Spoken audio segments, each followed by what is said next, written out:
Just to tee off Melody, Ruby, and Noemi, Ruby manages a program that provides cleanup funding, and Melody provides assistance, technical assistance, and Noemi provides, her agency provides funding that funds, which is being used by the state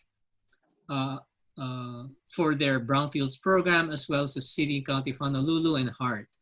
So, actually, Ruby's funding is funded by Noemi's program, but we will start with Ruby because she has a big pot of money which can be used for cleanups and other activities in the island. So, Ruby? Thank you, Ignacio, very much for that introduction, and thank you everyone for participating in this virtual workshop.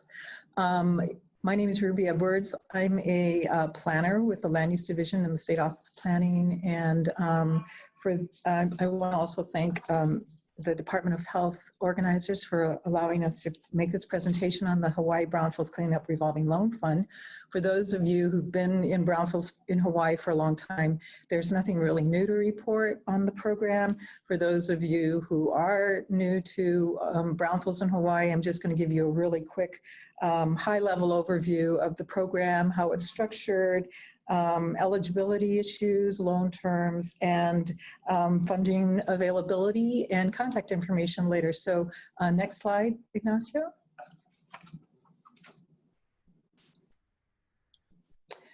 First, I want to thank Scott Rohde for doing such a great job on kind of giving you the risks and the concerns when you start to look at any kind of financing for brownfields redevelopment, cleanup and redevelopment. Fortunately, we tend not to deal with that high level risk. We work really closely with Department of Health in terms of managing some of that. And our properties are really, the ones that we've worked with are very long-term, very more social benefit than financial interest and return to the state. So this Hawaii Brownfields Cleanup Revolving Loan Program was established in 2001 and 2002 with an EPA grant for Revolving Loan Fund Coalition. And the whole purpose was really to provide low-cost loans to eligible public, private, and nonprofits for brownfields cleanups. Now, this is part of the state and the Office of Planning's larger concern for smart growth and looking at how to facilitate reuse and redevelopment of impaired underutilized sites. So originally, under the coalition grant, it was a partnership of the state, and the counties, the state of Hawaii, the City and County of Honolulu, and Maui County. Currently, we are operating under an EPA closeout agreement, which ensures that we continue to use the funds in the revolving loan fund for ongoing brownfields cleanups. Next slide, please. So the program is administered with the state of Hawaii. The lead agency is DBED. The Office of Planning serves as the Brownfields Cleanup Revolving Loan Fund program manager.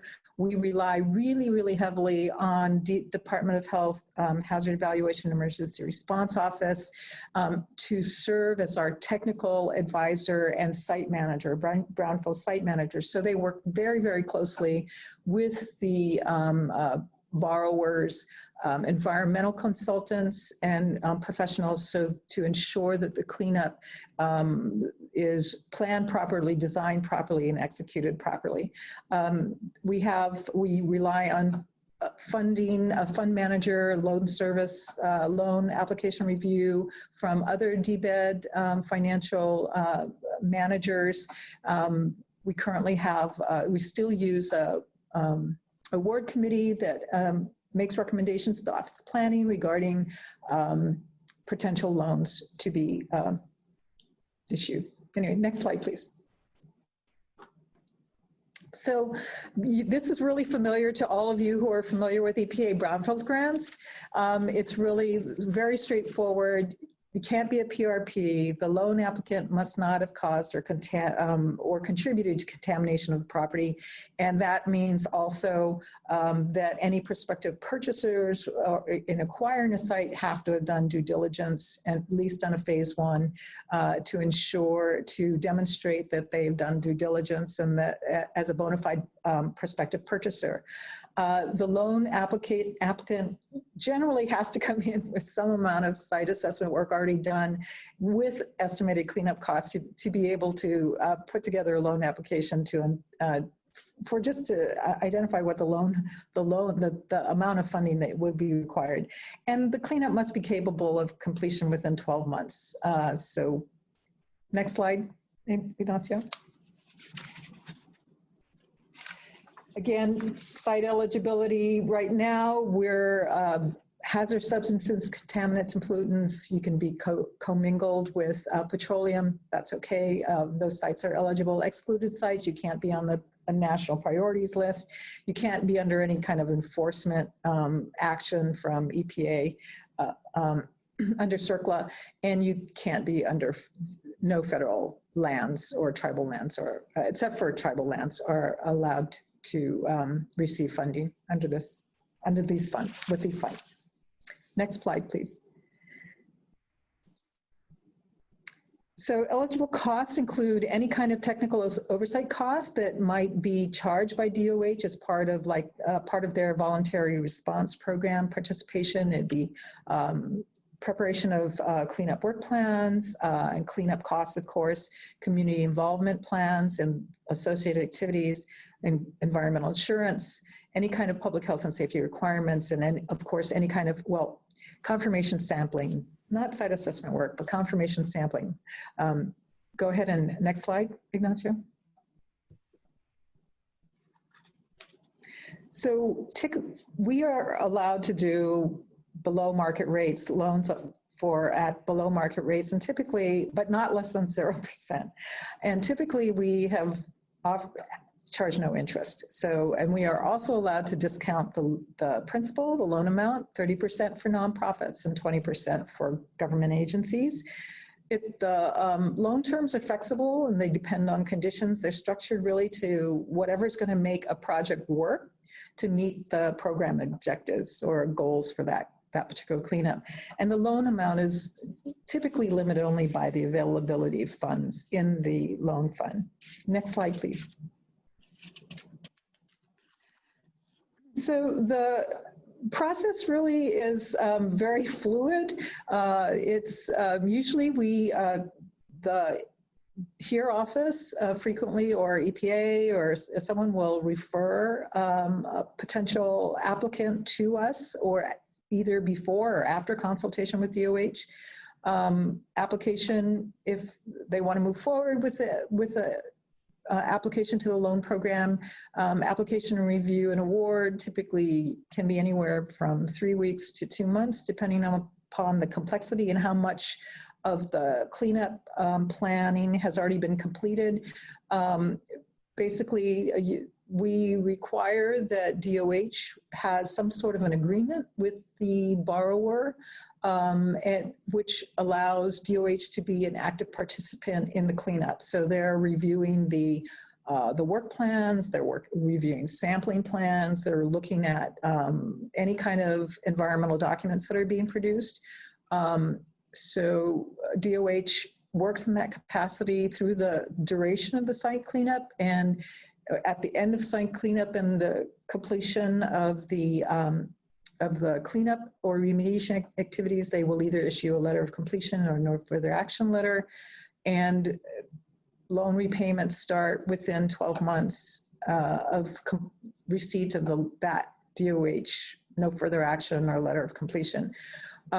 We typically disperse funds on a reimbursable basis, so there has to be some demonstration of progress being made on the actual cleanup activities. And let's see, so once the letter of completion is issued, basically moves off into the redevelopment phase and redevelopment design and construction. So for our poster child, one of two that we've loans that we've done is the former East Kapolei pesticide mixing and loading site, which you see in the background and also in the little graphic on the left. It was located, if you see on the right, that little graphic, it's that's UH West Oahu, Koalakai Parkway, and DHHL's Ka'ulu-Okahai East Kapolei 2 residential subdivision. And that particular site where the PML's site that needed to be cleaned up is slated to be a park for this residential neighborhood. So it was really important to make all that area, clean that area up to make everything else around it work. Next slide, please. So the benefits are you basically you get some liability relief from DOH with a cleanup. You can use a loan for environmental insurance. It's well suited for new owners or new people who are acquiring impaired properties, flexible terms, and it's certainly an alternative to having DOH knocking on your door in terms of cleanup. Next slide, please. So how much is available right now? We currently have 1.53 million in the revolving loan fund for cleanup planning and remediation loans. And it's not a lot of money, but sometimes it's enough to get projects off the ground and moving forward. We had a Senate Bill 2856, I believe it was